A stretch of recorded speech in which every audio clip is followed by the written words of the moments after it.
Hare Krishna. Hare Krishna. Jai. His Holiness Srila Radhanath Swami Maharaj ki Jai.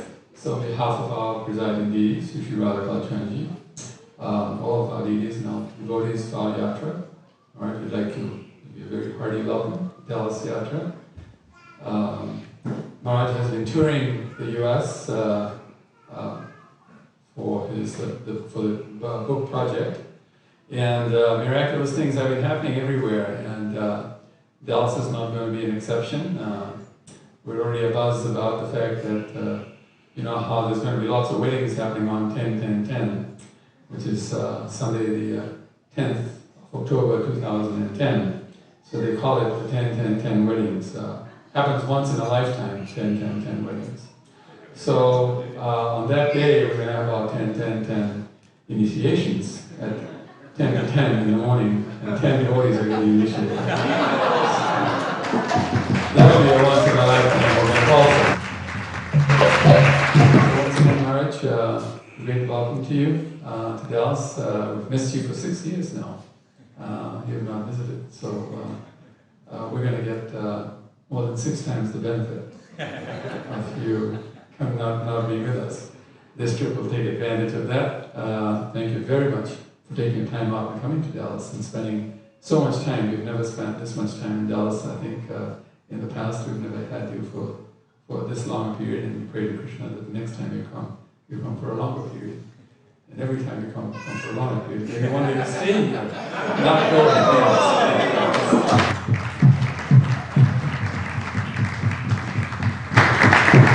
The definitely look very happy today, seeing you. We've never had darshan open this long after 7 o'clock, so that was really nice. It was a great treat for all of us. And again, thank you very much. Look forward to your association. Hare Krishna. Hare Krishna. Hare Krishna.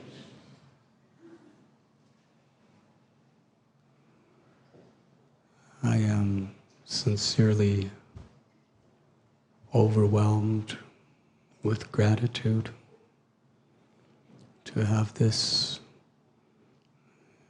special fortune of being with all of you once again in Sri Radha Kalachandji's beautiful temple.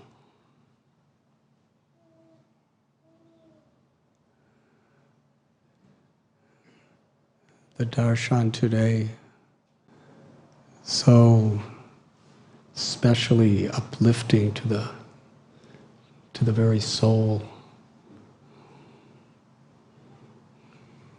Sri Radha Kalachandji's attractive divine qualities beckoning us back into their eternal pastimes in such a special way today.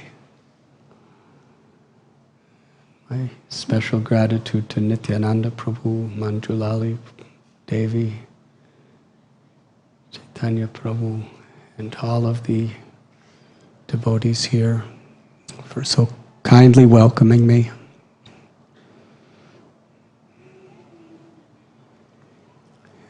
Of course, being in this beautiful temple, my heart naturally melts in a feeling of love in separation from His Holiness Tamal Krishna Goswami Maharaj. Every inch of this beautiful abode is so much an expression of his love for Srila Prabhupada and his compassion to all of us. As I was walking with Nityananda Prabhu to the little room I'm staying, I passed by Srila Tamal Krishna Goswami's quarters. My mind was flooded with remembrances there wasn't so many, but the quality of those remembrances are like sacred treasures within my heart. His kindness,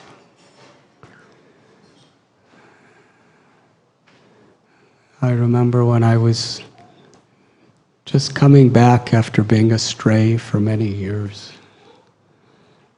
There was a meeting here, and nobody knew what to think of me. It's kind of still like that sometimes. But Maharaj, Goswami Maharaj, had me in the room right next to him. And breakfast, lunch, and dinner, he had me taking prasad with him. Sometimes it was just the two of us. Other times he would invite different groups of people, but always included me. And we spoke for hours, every day, soul-searching discussions. And he would share with me his experiences and his realizations in serving Srila Prabhupada, both in Srila Prabhupada's presence and in the many years of separation.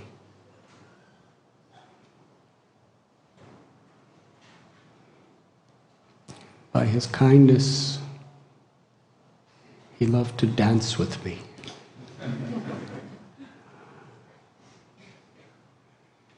When kirtans we begin, he would sometimes come up and say, "Will you dance with me?"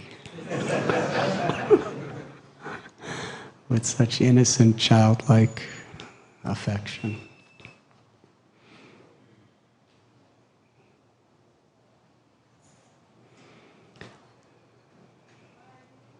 Recently, when I saw this gigantic book with photos of Srila Tamal Krishna Goswami, the first time I was looking through it,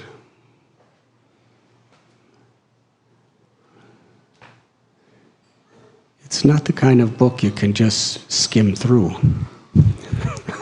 It's a formidable book. You have to practically surrender your life to get through. But as I was looking through the pages, I was thinking, this is the history of Srila Prabhupada's movement. This really is a step-by-step, stage-by-stage history of ISKCON. Because at every stage of Srila Prabhupada's development from the earliest times, Srila Tamal Krishna Goswami was right by his side, assisting him.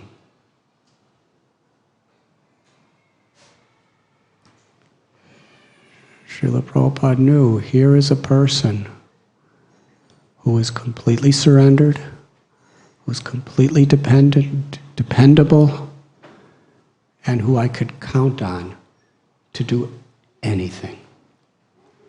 Especially the most difficult things that were really taxing Srila Prabhupada's mind in order to accomplish, and that practically no one else could do. He would call on Srila Tamal Krishna Goswami Maharaj.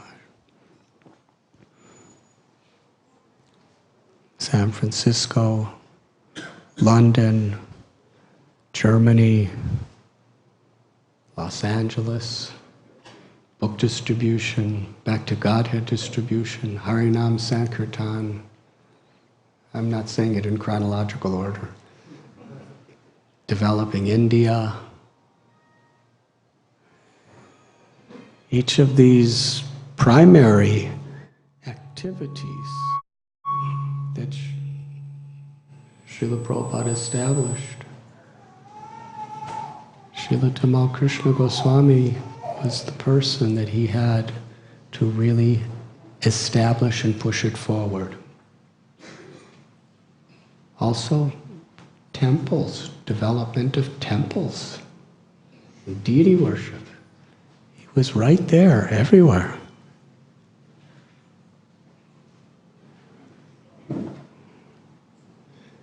And in the later years, more than anywhere else, this was very much his home here in Dallas. And to see his Samadhi Mandir is a very intimate experience, I think, in all of our hearts. Just now I'm on a book tour of this book, The Journey Home, that I had written. And actually, the first person to really push me to write this book was His Holiness Tamal Krishna Goswami Maharaj, here in Dallas. He heard some of the stories that I from time to time would tell people about those crazy days of hitchhiking to India from London and traveling around the Himalayas with sadhus. And we would remember it because we first met in Bombay in 1971. The first day I met Prabhupada at the Cross Maidan Festival in 1971. On that same day, in the presence of Prabhupada, I was chastised by Tamal Krishna Goswami. Very affectionately. But it was rememberable.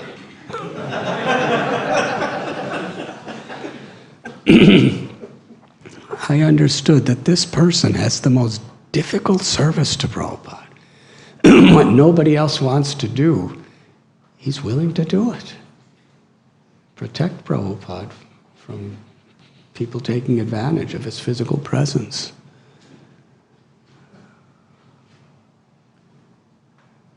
And then the next time I met Prabhupada, he preached to me.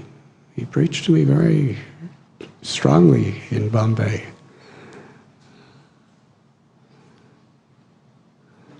I remember he saw that I had long matted hair, and I was wearing the robes of a sadhu, and I was carrying a water pot. That's all sadhus are allowed to carry, according to the way I was living. And he thought I was some kind of a hippie. So he said, this chanting of Hare Krishna will bring you higher than LSD.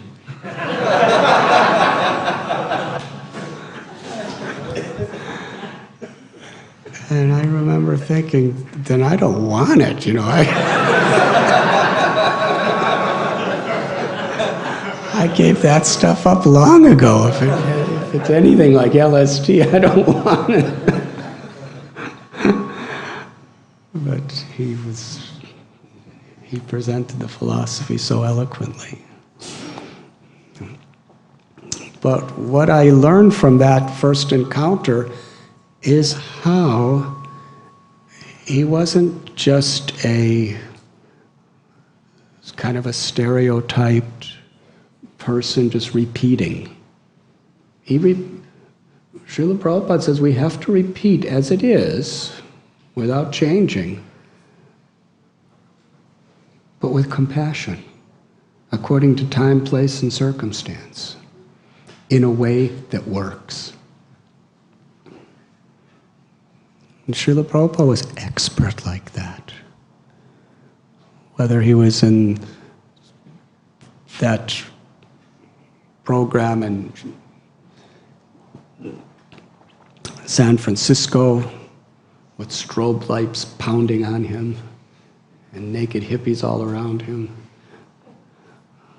or whether he was sitting under the elm tree at Tompkins Square Park, or whether he was speaking to cardinals or bishops or presidents of nations, or just simple mothers of devotees. He presented our teachings in such a way that was relevant and accessible to people.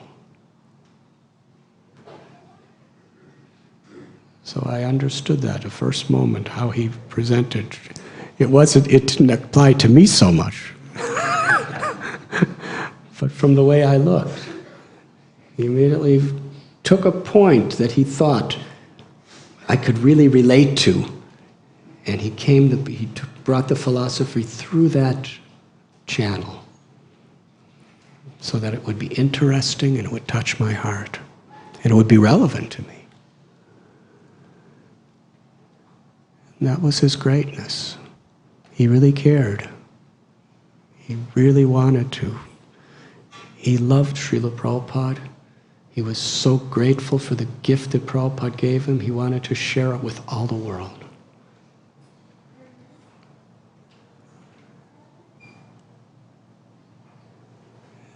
And we were together again in Vrindavan.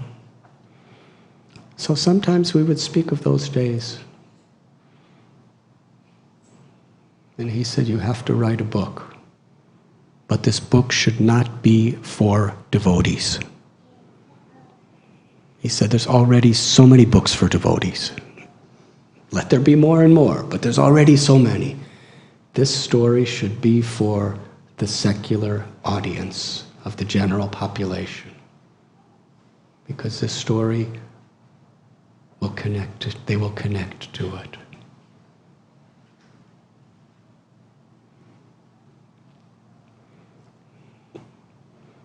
Other people asked me to do this, but when Tamal Krishna Goswami wants you to do something, there's a special Shakti that is quite irresistible. Just his lifting of an eyebrow makes you take life very seriously.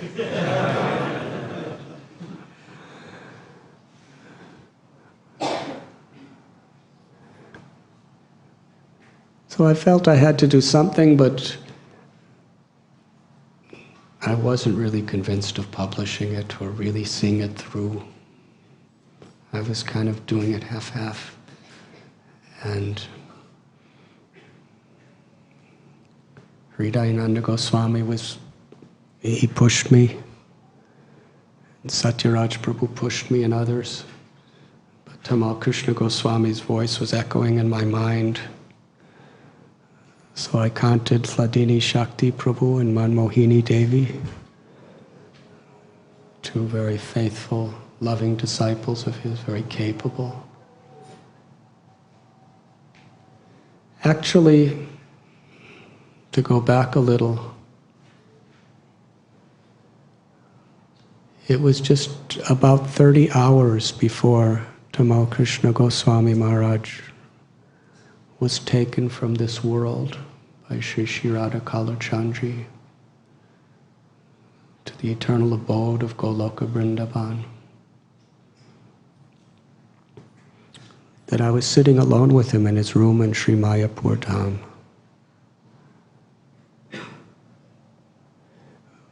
We spoke for about 3-4 hours that night. There was some event going on in the stage because it was the Gaur Purnima festival.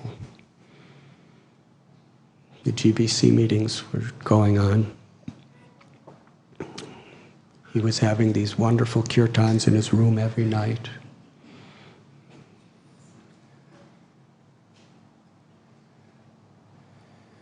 The meetings were complete, and there was this event happening. And he came off the stage because he said he wanted to talk to me. He was the first speaker. We started walking. For about an hour and a half, we walked and talked. And a small group of Goswami Maharaj's disciples were following a distance behind. And then we went into the temple where the kirtan was going on for about 15 minutes, and he came and said, let's continue our talk. So we went outside and started walking again for about 45 minutes. Then he said, the mosquitoes are coming, so let's go in my room. So we went up to his room. And I don't remember, I think till about 11 o'clock at night we spoke. And during that time he also told me I should write this book.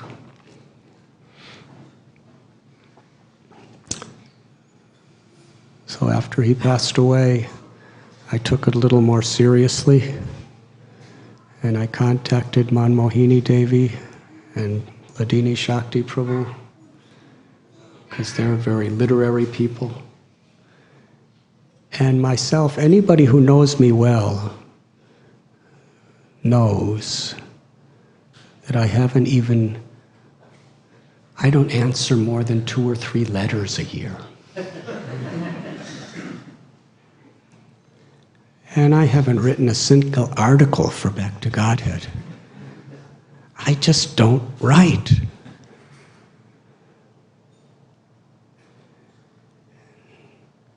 And to write for a secular audience, the only books I know is Chaitanya Charitamrita, Srimad Bhagavatam, and Bhagavad Gita, Chaitanya Bhagavat. I don't know how to write a book for the secular people. So they were very patient, and I wrote something down. It was all 1 paragraph. Because I didn't know how to make paragraphs. I just and actually I didn't know how to type. I've never typed. I think when I was in 4th grade I got a typing class, but I long forgot that. So I had to kind of learn. Somebody gave me a little computer and I had to learn how to type on it as I was.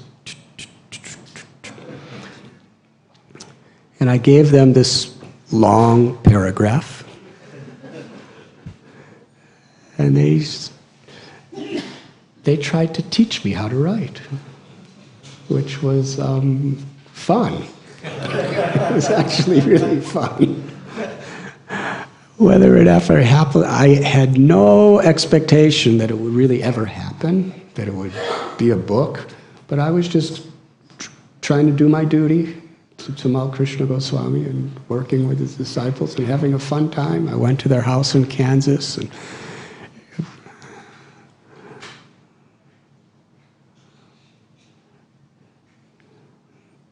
but then it was when Bhakti Tirtha Swami Maharaj, there was a connection. I went to see him in May of, I think, 2005. I went to see him. He called me and said he had only 3 days left to live.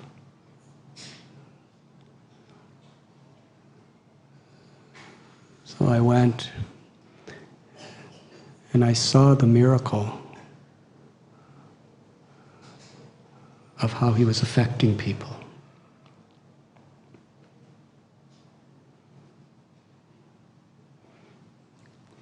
I'm remembering how before Krishna took Tamal Krishna Goswami Maharaj, he created a renaissance in kirtan within our movement. In his rooms, he held these kirtans and really absorbed people from all over the world and just sitting together and doing nothing but chanting. And it's become the most popular institution of Mayapur during the meetings and during the festival since that time. Just sitting together and sharing our love for the holy name. Nothing else. Bhakti Tirtha Maharaj, I was at a festival at Inspiration at New Vrindavan, and I had to leave early. I was supposed to give the last class in the afternoon on Sunday, and he called me and I told Anuttama Prabhu, the organizer, I have to leave. He said, well, please give the morning class, then leave. said, all right. So I gave the morning class and I told everyone, I'm leaving right now. Bhakti Tirtha Maharaj is calling me. And I left. And about 150 cars were following behind me. They all wanted to see Bhakti Tirtha Maharaj. And people were crowded in his room. And I saw people who were bitter for years, people who were heartbroken by different circumstances, people who didn't trust leaders, they were all different kinds of people. And everyone was weeping and crying, so deeply touched by his compassion.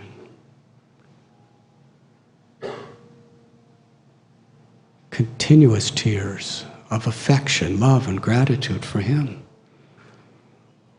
And then when everyone left, I said to Maharaj, I said, I've never seen you do that before. He said, this is Krishna's blessings. He's given me this disease so I can affect people's heart in a deeper way than I ever have before. So I take this as a blessing. I'm only here to serve. If I can serve better in this situation, that is my life. I was going to leave the next day. I had pressing programs. And Maharaj, I went to say goodbye to him. But before I could say anything, he spoke. He said, I want to die in your arms. Stay with me. I said, Maharaj, I'm with you till the end. I thought it was going to be 3 days. He stayed 8 weeks.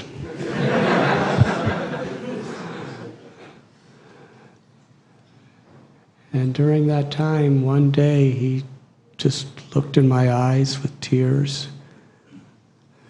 And he told me a story of Tamal Krishna Goswami. How Goswami Maharaj appeared to him several times, very, very intimate dreams. I'm not going to tell those dreams right now, but in essence, Tamal Krishna Goswami was telling him with tears that you have to come because Prabhupada is calling you. He said, Prabhupada called me and I had to come, and now Prabhupada is calling you. You have to come. And Bhakti Tirtha Maharaj asked in the dream, why are you crying? And Tamal Krishna Goswami said, because I know how my disciples, how much pain they endured when I left. My disciples, my well-wishers, and my friends. And now all those who are connected to you are going to have to suffer the same separation. But you have to do it because Prabhupada is calling you.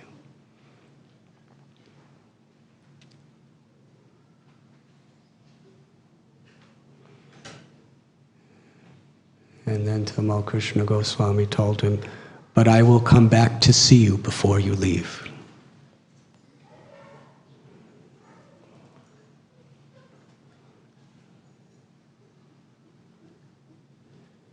One day, Bhakti Tirtha Maharaj, it seems that it was a connection with Tamal Krishna Goswami. He said, what about this book? And we talked about it. And he told me, you have to write this, finish it, and publish it. And I gave him so many reasons why I didn't want to. And he took my hand and said, promise me on my deathbed that you will write, complete, and publish this book.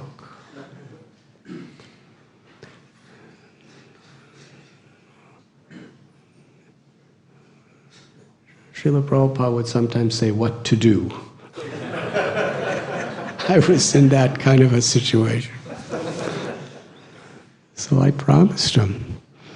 And I called Manmohini and Vladini Shakti Prabhus, and they came to Gitanagari and tried to teach me how to write again. And I'm forever indebted to both of them for all the help and encouragement and love that they showered upon me. And I really felt it was Tamal Krishna Goswami Maharaj right there, through them, giving me so much encouragement.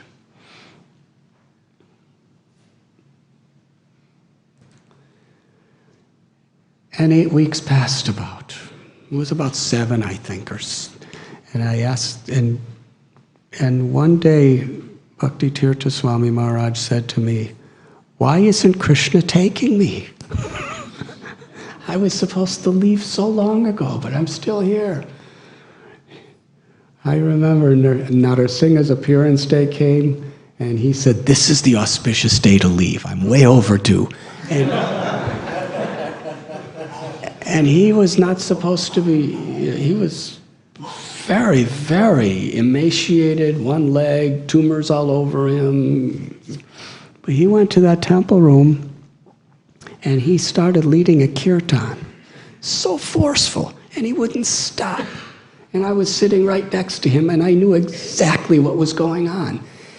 He really wanted to die in front of Radha Damodar and Radha Kala Chandri doing kirtan on Narasimha Dev's appearance day. He was trying to chant himself to death. This was my interpretation.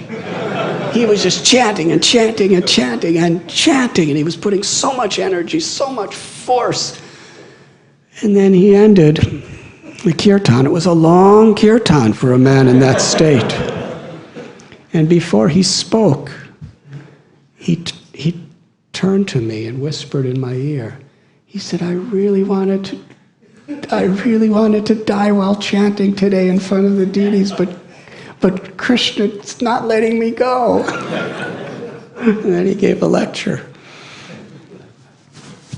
And many days went by, and one day it was, you know the story, where he wrote that Vyas Puja offering to Srila Prabhupada, saying like Vasudev Datta wanted to accept all the sins of everyone in the universe so that they could be liberated, and he said, let all their sins fall on my head and let me suffer perpetually and give them all liberation. Bhakti Tirtha Maharaj saw a lot of suffering among devotees. And he actually prayed like Vasudev Dutt, let their sufferings and sins come upon me so that they could be free and happy. But he really meant it. So one day I told him that today is, I think it was the disappearance day of Mukunda Dutt, who is the kirtan singer, younger brother of Vasudev Dutt. And he said, Vasudev Dutt, this will be a great day to leave. So he called all the devotees, and he was doing this Nirjan Bhajan, where he wasn't meeting anybody for weeks. He was just meeting, his personal caretakers and myself. He wouldn't meet anyone else. He was like in seclusion, just totally absorbed in his own bhajan. But on that day, he called all the devotees to do kirtan in his room. And he said, I'm going to go today. I think so. And they were singing and singing for a couple hours. Then he stopped the kirtan and said, I thought I was going to go during the kirtan, but I'm not going to go. so you could all go.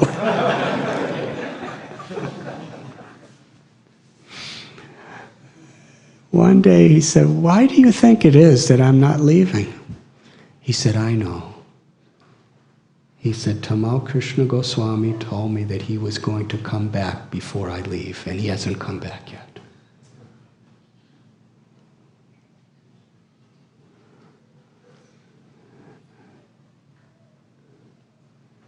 And then one day, devotees from Dallas somehow they got some inner inspiration from Tamal Krishna Goswami to bring his original little Radha Damodar deities. Yes? They brought them to Gitanagari and set them up right in Bhakti Tirtha Maharaj's little house. And Bhakti Tirtha Maharaj went to have the darshan. And from Dallas, these deities came, and there was a picture, a photograph of Tamal Krishna Goswami with those deities. And he said, yes. He said, he has come. He promised me he would come. And I see that he has come through his disciples, in his picture, and in his original personal deities.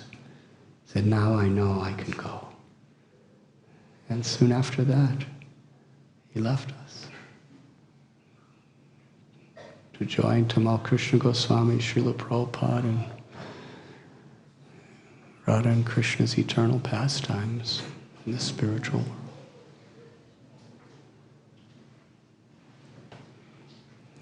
So coming here is a very special experience for me in this regard of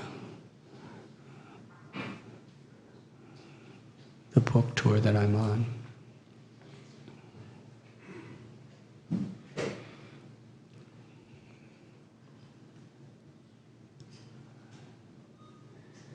Tamal Krishna Goswami Maharaj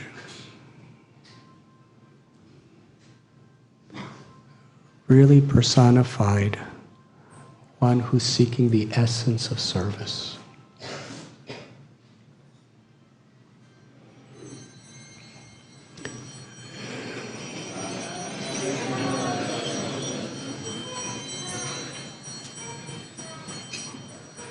Should I end here or continue?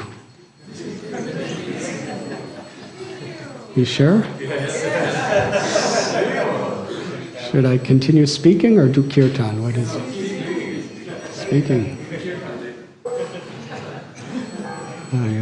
You're obedient. Beautiful.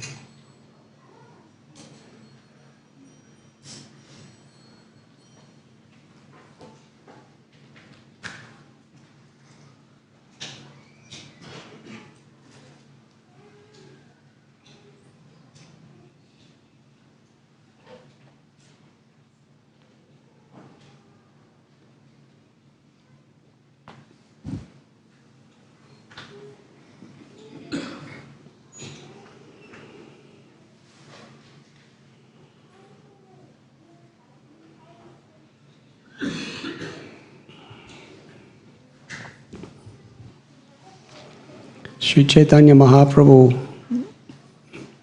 revealed the spirit of capturing the essence of pleasing the Lord through our service, through the example of his devotees. May I share a few stories?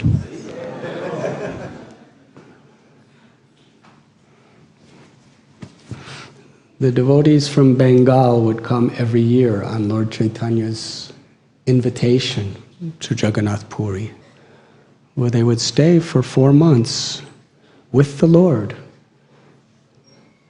and celebrate so many festivals.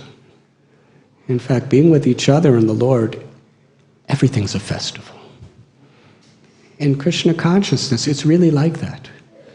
If we have the spirit of unity and we're really connected with each other's hearts and chanting the holy names and hearing about Krishna and sharing devotion together, every day is a festival.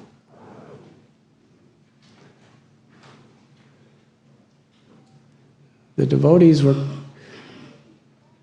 Shivananda Sain was organizing the tour for 200 to 400 devotees every year.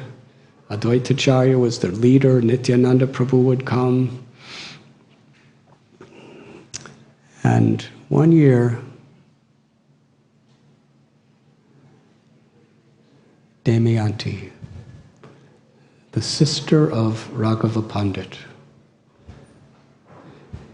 she was preparing hundreds of preparation and putting them in cloth bags and sealing them. And some condiments she would put in earthen pots. And there was one devotee that was assigned to carry them all from Panihati to Puri. That's about at least 3-week walk with the other devotees.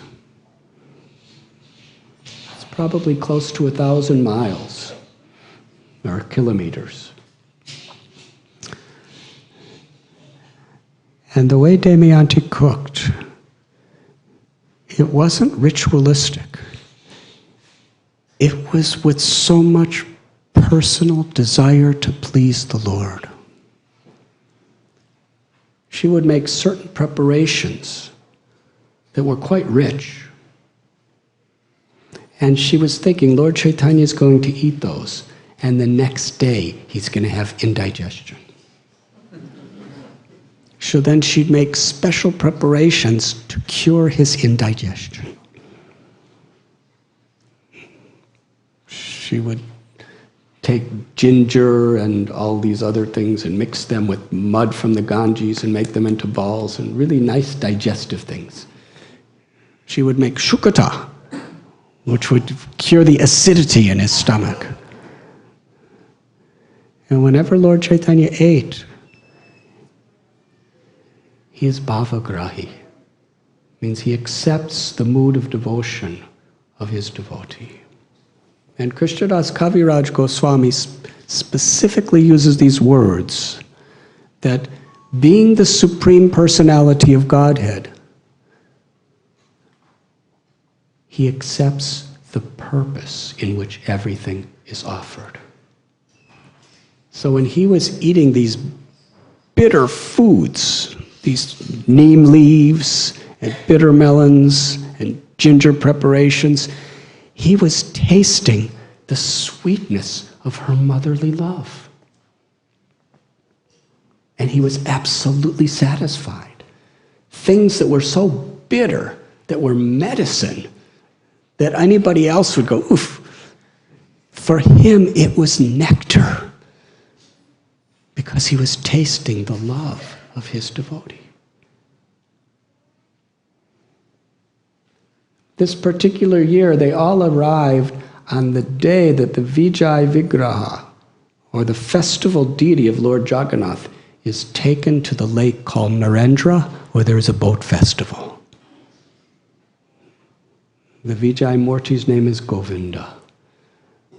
The deity was on a boat, and there were hundreds and hundreds of people doing kirtan and dancing and chanting as he was on his boat ride, and everyone was so happy just seeing Govinda taking a boat ride. They were more satisfied than going on an ocean liner to a paradise island themselves to see Govinda on a boat. Because this is bhakti, where we actually look for joy and find joy in serving others, in making others happy, and especially in doing so, making Krishna happy. Trying to find happiness for ourselves is very fleeting and actually very shallow. But to the extent our happiness is the happiness of God, is the happiness of other living beings, that happiness actually elates the soul with something that is so real and so deep, because it's spiritual. Paradukkha dukkhi. Srila Prabhupada quotes the scriptures, this is the quality of a saintly person. Another person's suffering is my suffering, and another person's happiness is my happiness. Because that attitude, more than anything else, gives pleasure to the Lord, who is Aham Bija Pratapita, who is the father and the mother of all living beings. No, if I want to make Hladini Shakti and Manmohini happy, I'll try to make Tamal happy. Yes, little Tamal Lata, is it? Tamal Kaviraj, yes, that's right. It's natural. If he's in pain, parents are in pain. If he's happy, then they're happy. So Paradukkha Dukhi. The Lord finds the greatest satisfaction when we make sacrifices for the welfare of others. And that sacrifice is the source of the greatest internal ananda, or ecstasy, because it nourishes our soul. It's the nature of our soul. Selfishness is Maya's way of just cheating us. Maya means that which is not. What we're struggling so hard to achieve, to become happy, and what sometimes we accrue so much negative karma to achieve to become happy, is not what's going to give us happiness. Selfishness starves the soul. It aggravates our material entanglement. Selfless service. Service that pleases Krishna, God. Service that is an act of compassion that uplifts others.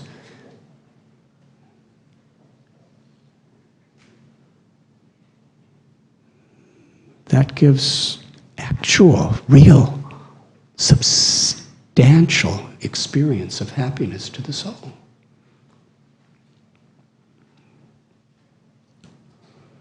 And therefore, the greatest saints oftentimes exhibit extreme examples of this. And we cannot imitate them, but the principle should be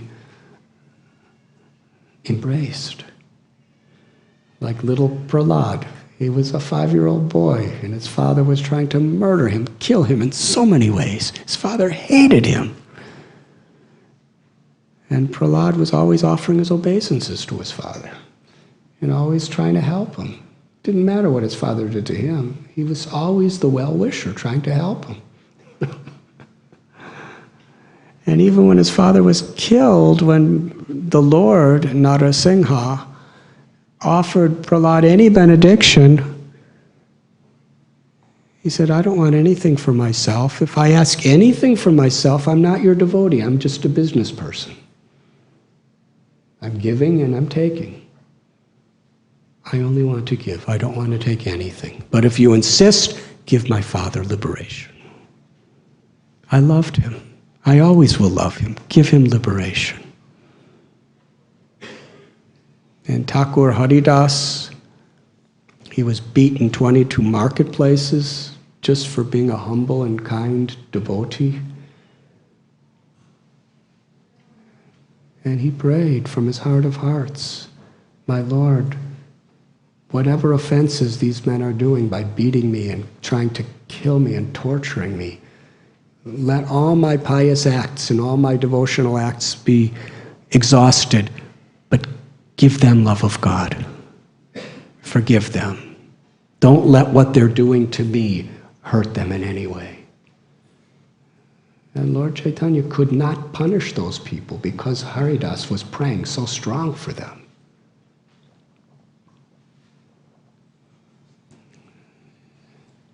In Vasudev Dutt, we gave his example. And in other religions, there's Jesus.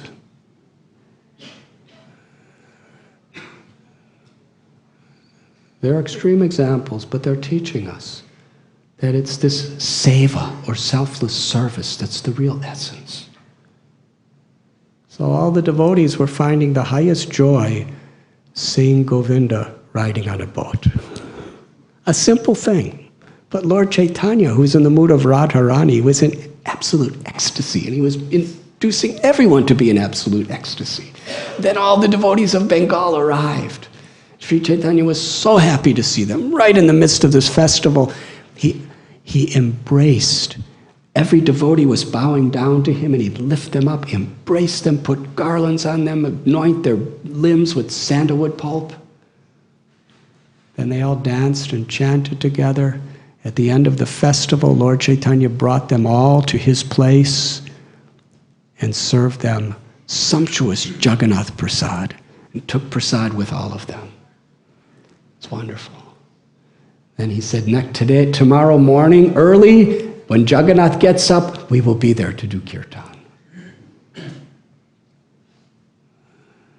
Should I continue? Thank you. The next morning, very early, they were up when Jagannath was arising, and they had darshan. They offered their hearts and souls to the deities. Srila Bhaktisiddhanta Saraswati Thakur used to say, do not try to see Krishna.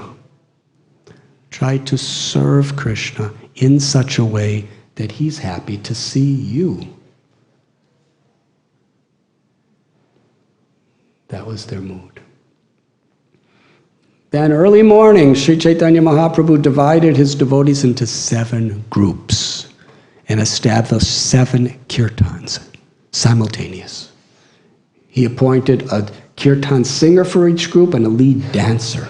There were 4 drums in each group, and many kartals and singers and dancers. And he induced them all to sing.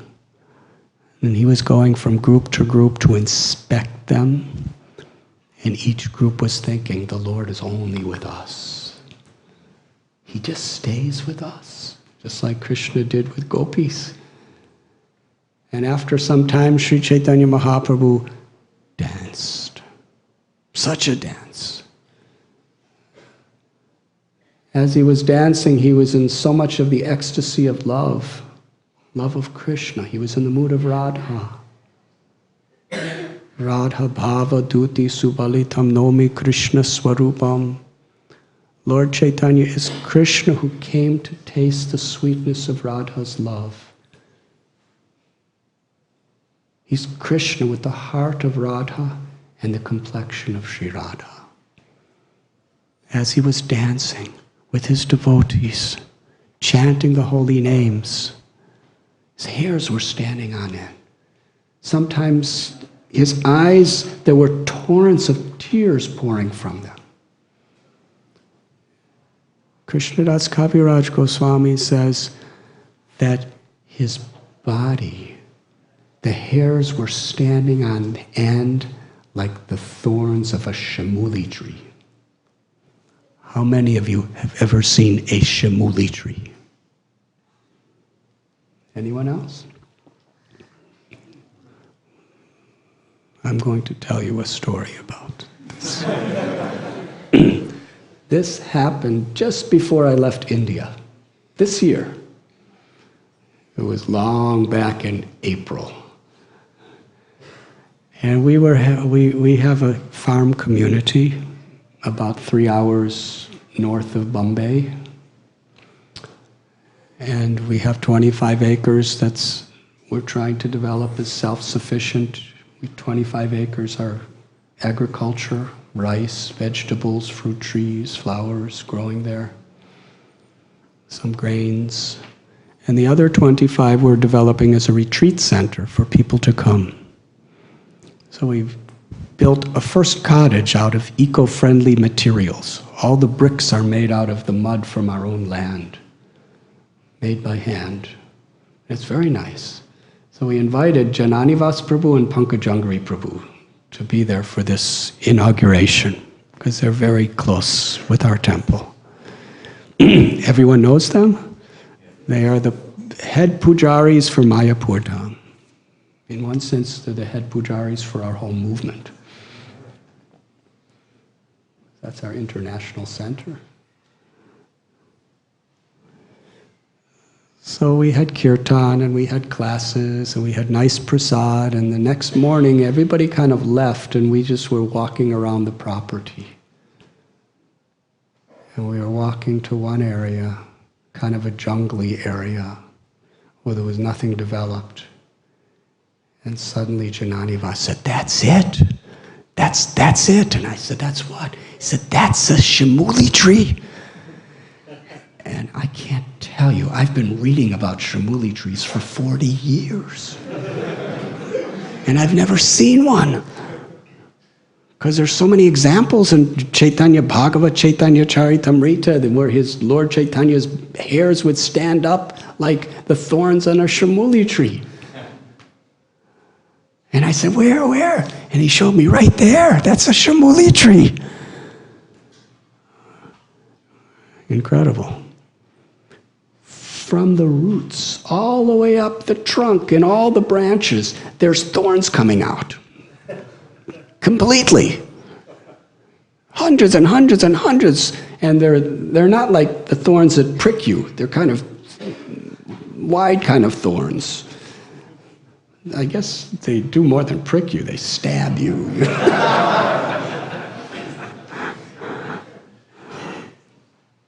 But the tree really looked like he was in ecstasy.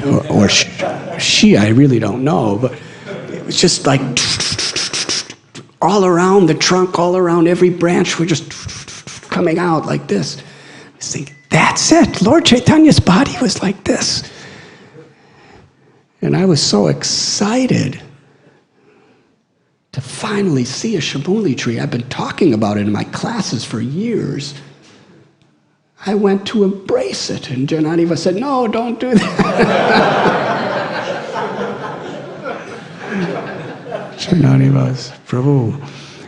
So that was very special.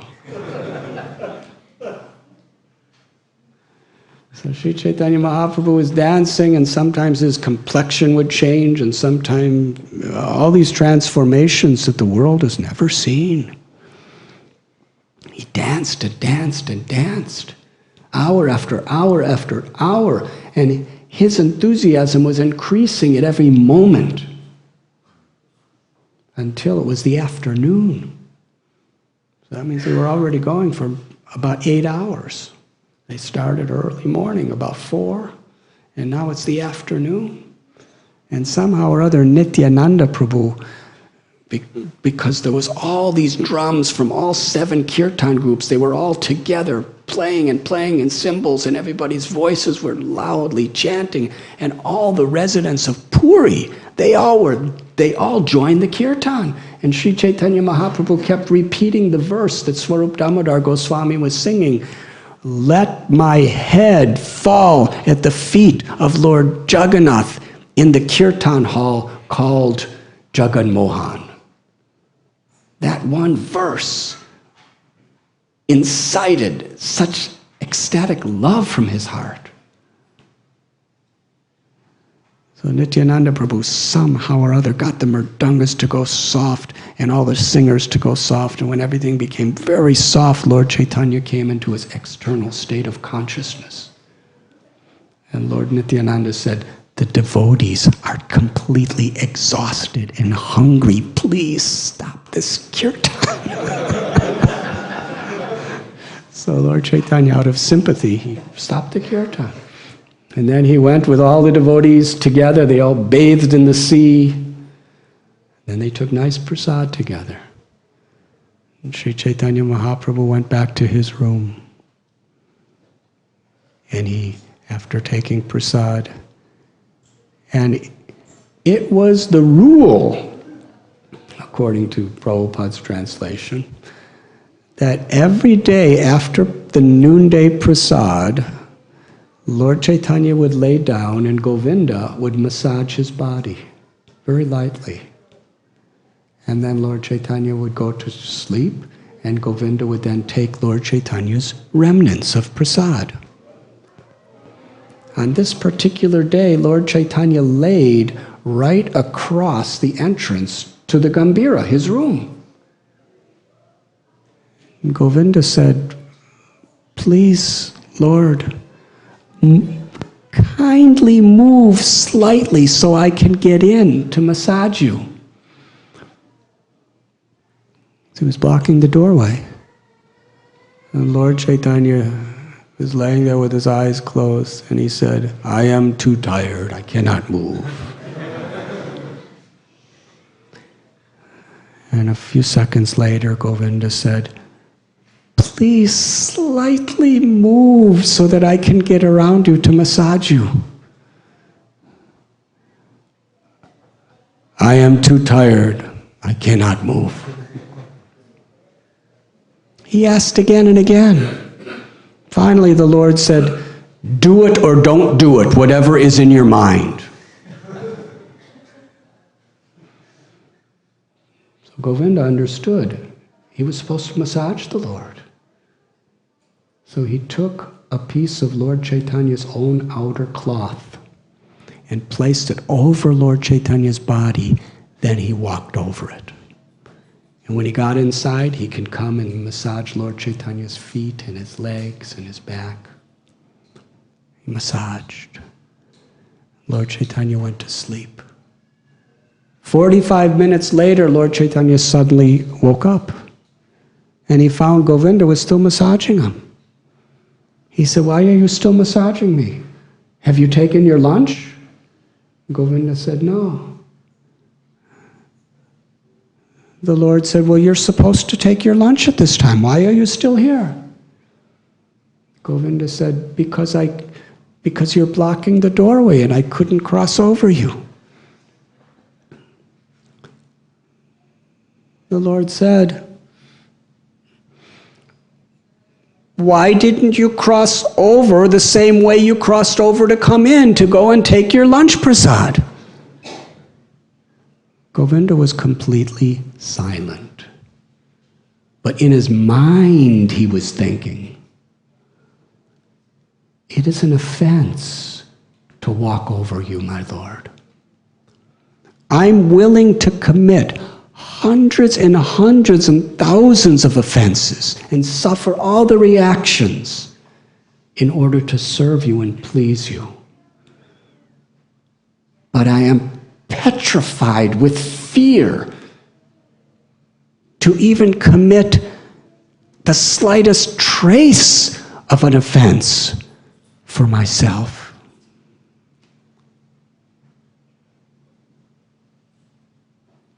Lord Chaitanya is in the heart. He knew Govinda's mind. Krishnadas Kaviraj Goswami, he writes that Lord Chaitanya orchestrated this pastime just to show the finer etiquette of selfless love. And Govinda was again and again an example of this.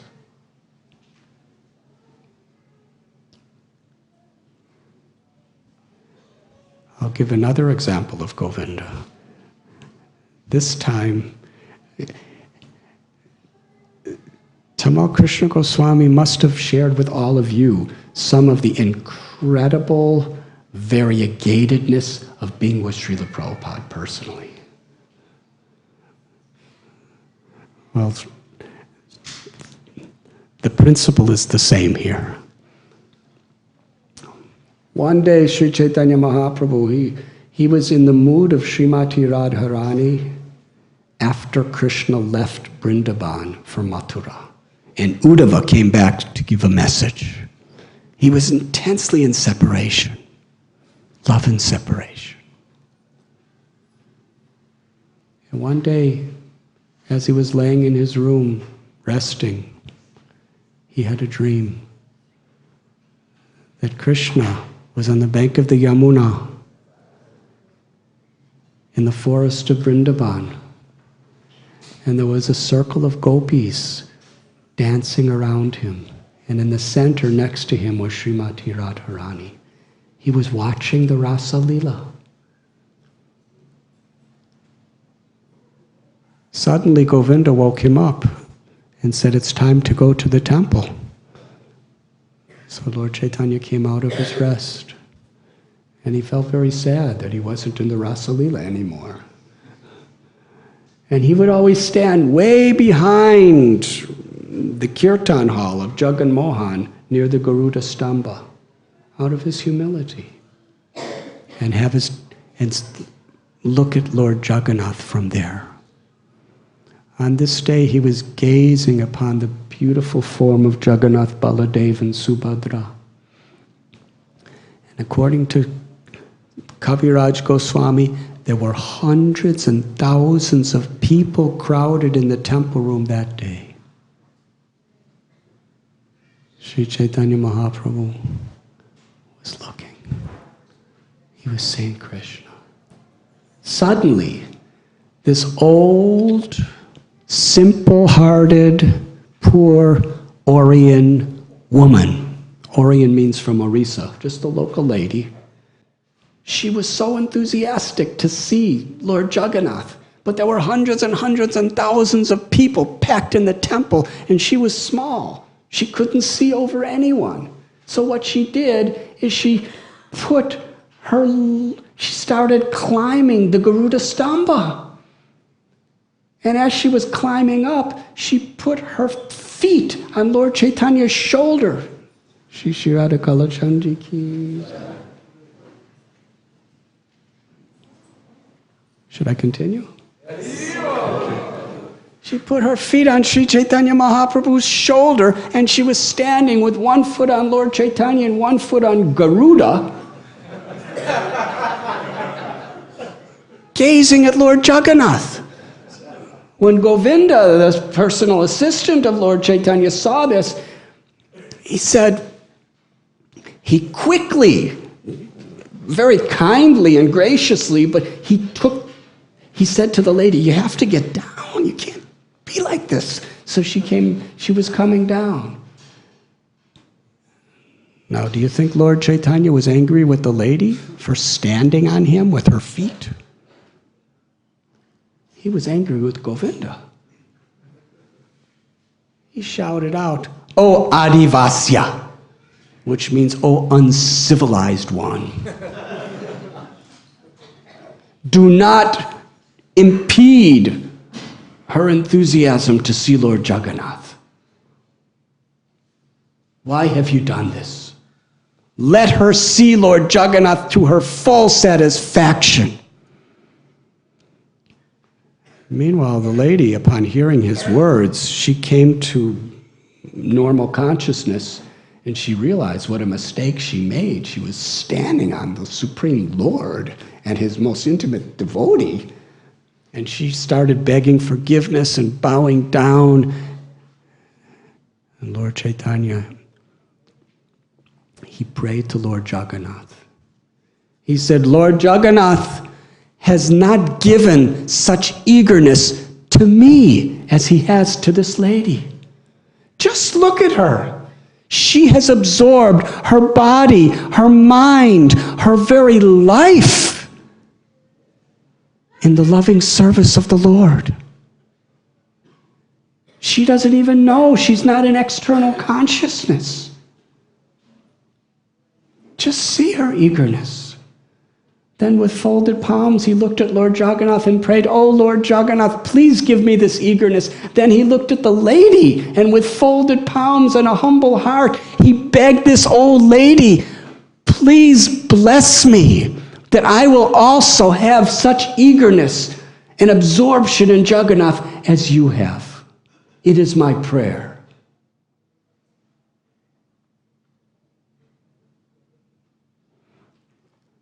Now, in this regard, Srila Prabhupada explains that there are many rules and regulations. But the heart of them all is that eagerness and enthusiasm to please the Lord. What's really important is, are we pleasing the Lord? What is our consciousness? Krishna accepts our purpose. There's a beautiful story in Srimad Bhagavatam of Bali Maharaj.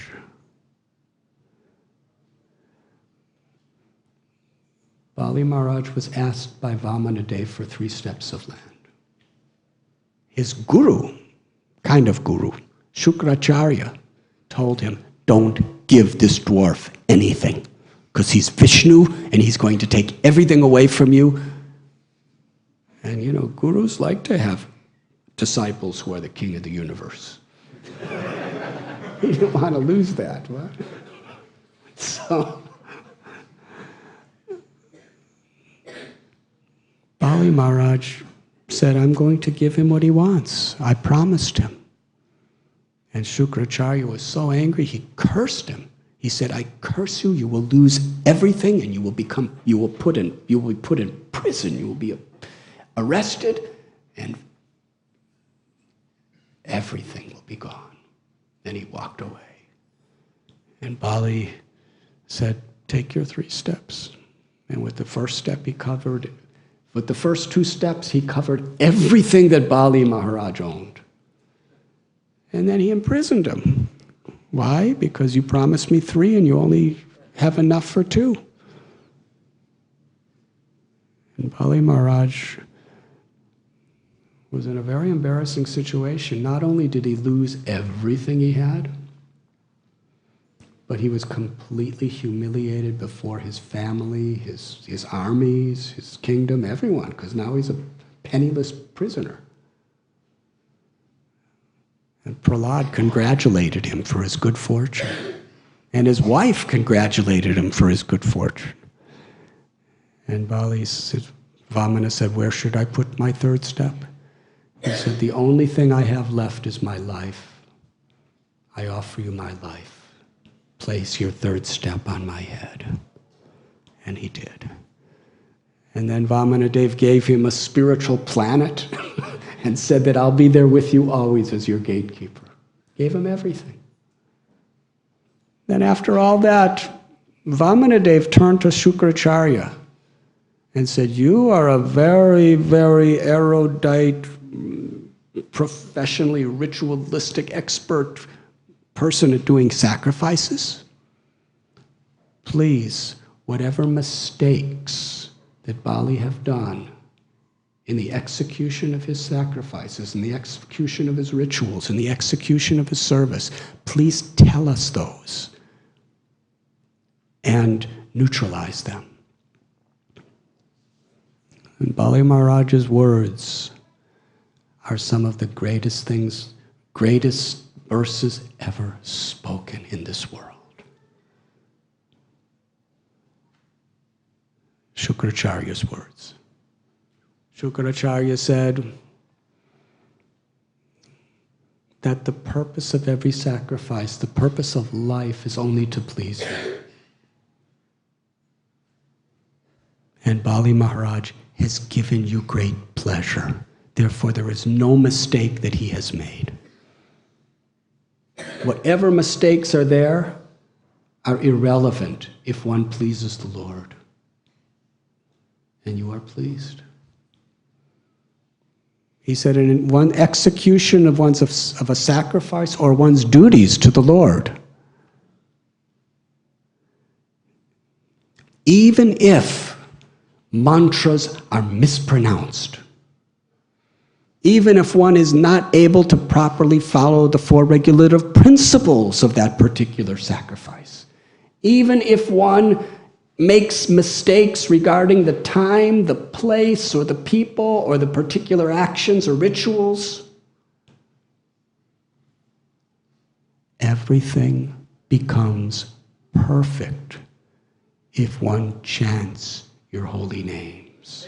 Hare Krishna, Hare Krishna, Krishna Krishna, Hare Hare, Hare Rama, Hare Rama, Rama Rama, Hare Hare. Srila Prabhupada quotes Chaitanya Mahaprabhu in the purport. Harinama, Harinama, Harinameva Kevalam Kalo Nasteva, Nasteva, Nasteva Gatiranyata. That any type of spiritual religious activity is full of faults, no matter how hard we try in this age of Kali.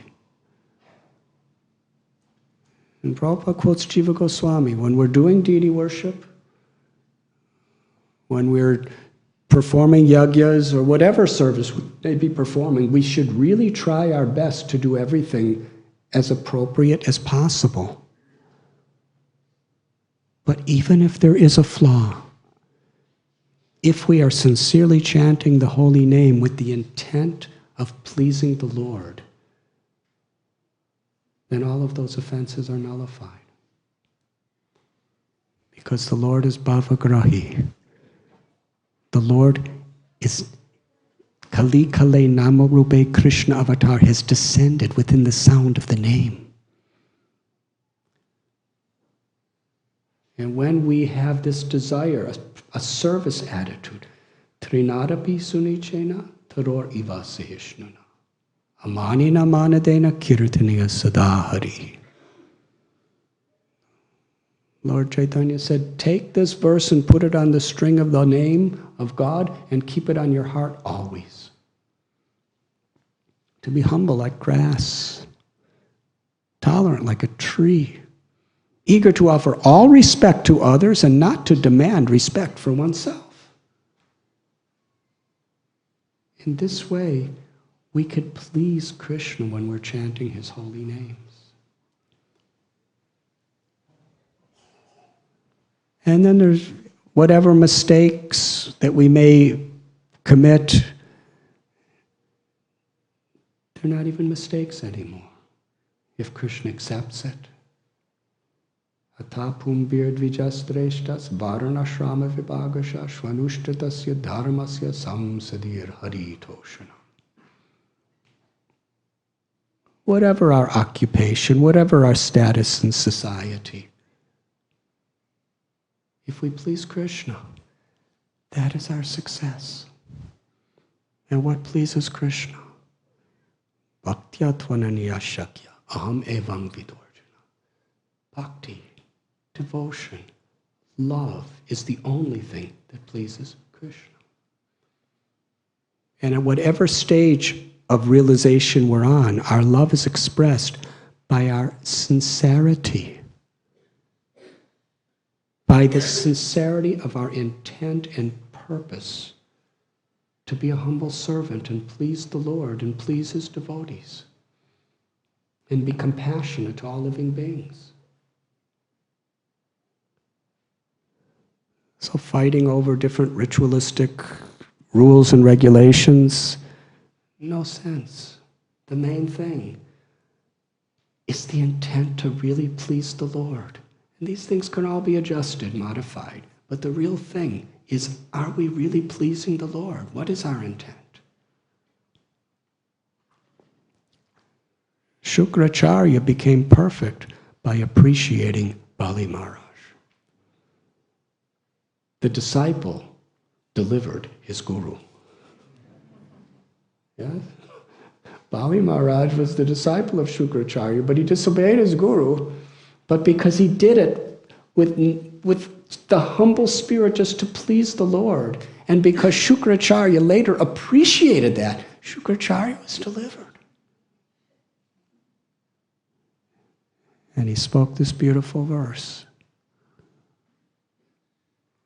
Saragrahi. A true devotee, Prabhupada says, is one who is always seeking the essence. And what is the essence? What pleases Krishna, what pleases Guru. Bhakti Vinod Thakur sings,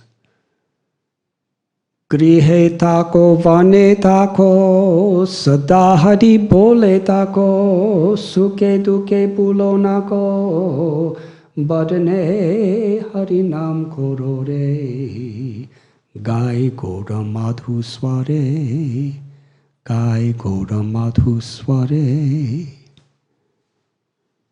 This is Lord Chaitanya's message to the world.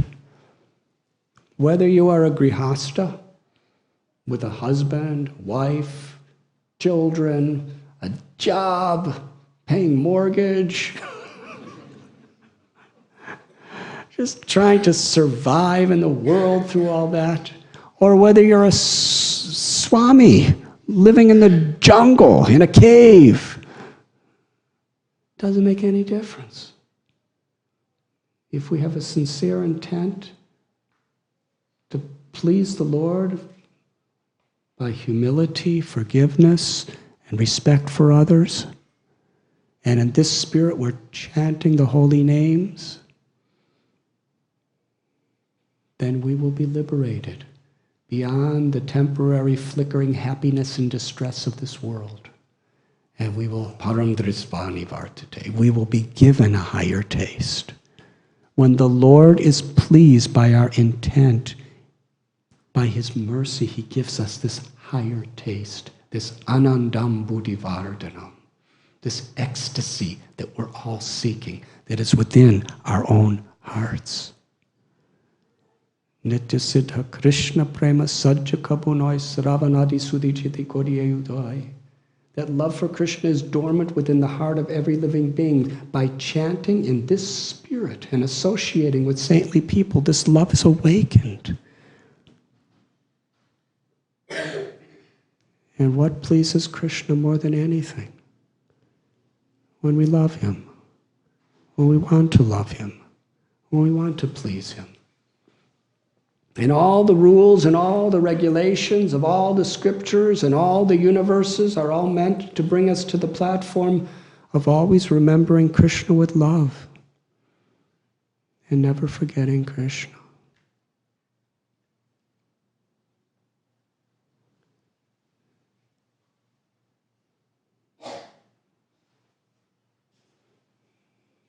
This is the essence. This is what Srila Prabhupada gave his life, his soul to give us. He wanted us to be very strict as far as possible. But at the same time, he told us that I'm 90% lenient. He wanted to see that we're honestly and sincerely trying. And he knew if that's there, we become perfect. And if it's not there, even if we do 100% perfectly,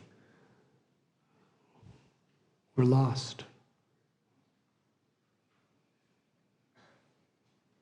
Krishna is in our heart. He sees our intent. And we chant the holy name to purify that intent. And we serve to express that intent.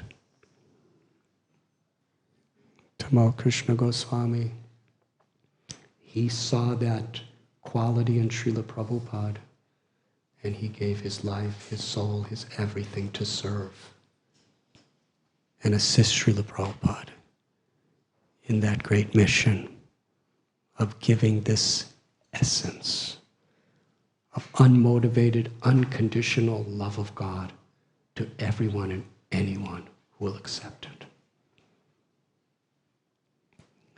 And we're all so fortunate that we have a chance to be a part of it all. These are just some of the thoughts I'm having sitting here with all of you in Shri Shri Radha Kalachandji's temple. Thank you very much.